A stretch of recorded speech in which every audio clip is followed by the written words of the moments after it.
So I've been really lucky, and I've never really needed to transition my dog, Boston, when it comes to food. She was always a good eater and loved food of any kind. The more, the better. She would also rarely get soft stools or diarrhea, even after a sudden diet change. But things are different now that she's a bit older. Happy 10th birthday this week, Boston. She's not as keen, unfortunately, to eat absolutely everything and anything, and sometimes food does give her soft feces. So I have to be more mindful now about what I give her. I know there are many dogs and cats that are like this, so I thought I would share some tips and tricks on how to transition a pet onto a new diet.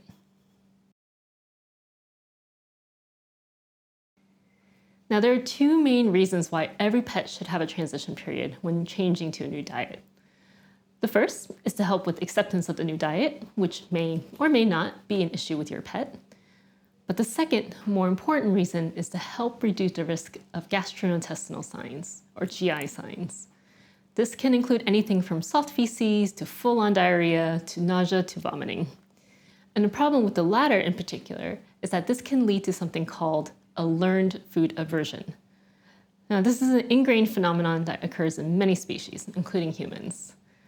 Can you think back to a time where you maybe tried a new food or perhaps a tipple for the first time and felt sick and vomited after doing so?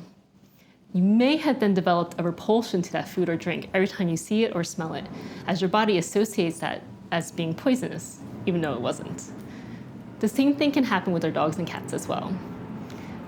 Learned food aversion is a super strong effect that can take months, if not years, to unlearn.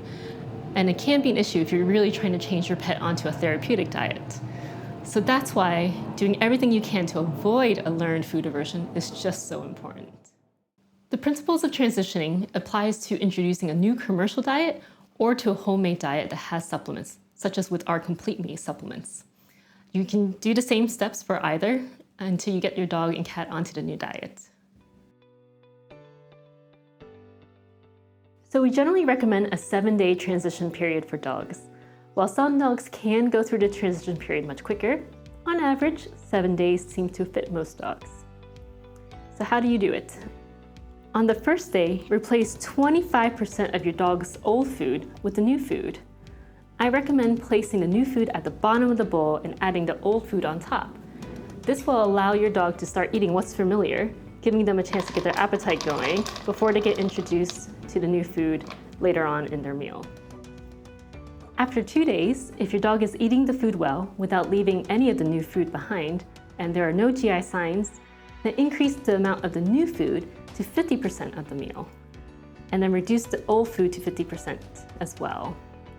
Do the same as you did before with the new food on the bottom and the old on top.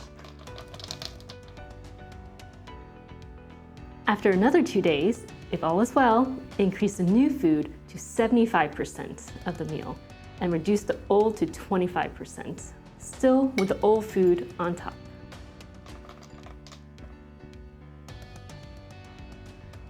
And finally, by day 7, you should be able to feed 100% of the new food.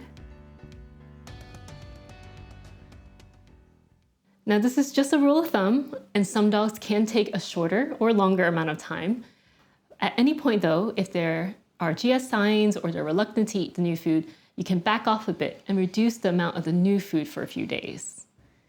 Now, if you have a really picky dog, then you might need to start off the new food a tablespoon at a time, and that's okay. Just increase the amount of the new food at the speed and volume that suits your dog the best. In 99.5% of cases, there's absolutely no need to rush the transition period. So slow and steady absolutely wins the race. If you find that your dog is maybe a little bit more reluctant to try the new food, here are some tips that you could try. First, add a bit of your dog's favorite treat on top of the new food before putting the old food down. Another thing you can do is drizzle a warmed broth over the new food and old food. A nice trick is just to make a quick Vegemite broth using half a teaspoon of Vegemite into half a cup of warmed water.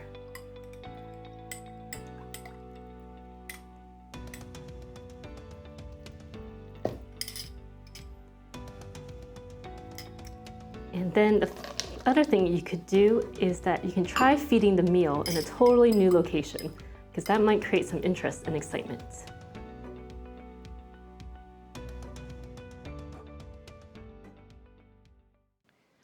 Broadly, there are two types of cats out there when it comes to food. Technically, it's the same for dogs, but cats really take it to a whole new level. There are neophilic cats who love trying new things, but may change their minds after a couple days. And then there are neophobic cats, where change equals bad things.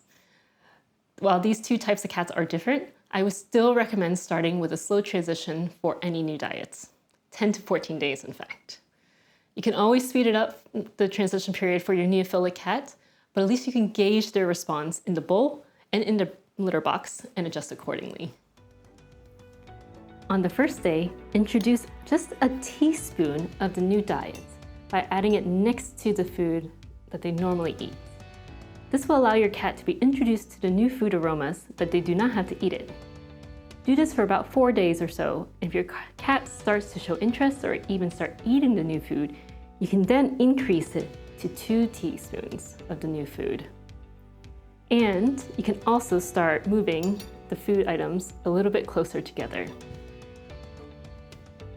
After day 5, if your cat is eating the few teaspoons of the new food with no problem and there are no GI signs, you can now increase their new food to 25% of their meal and drop their old food to 75% of their meal.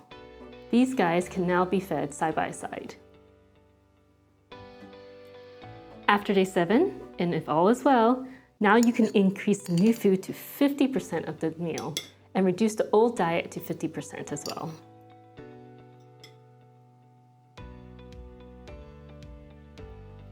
After day 10, and if life is still good, now you can increase the new food to 75% of the meal and reduce the old food down to just 25%.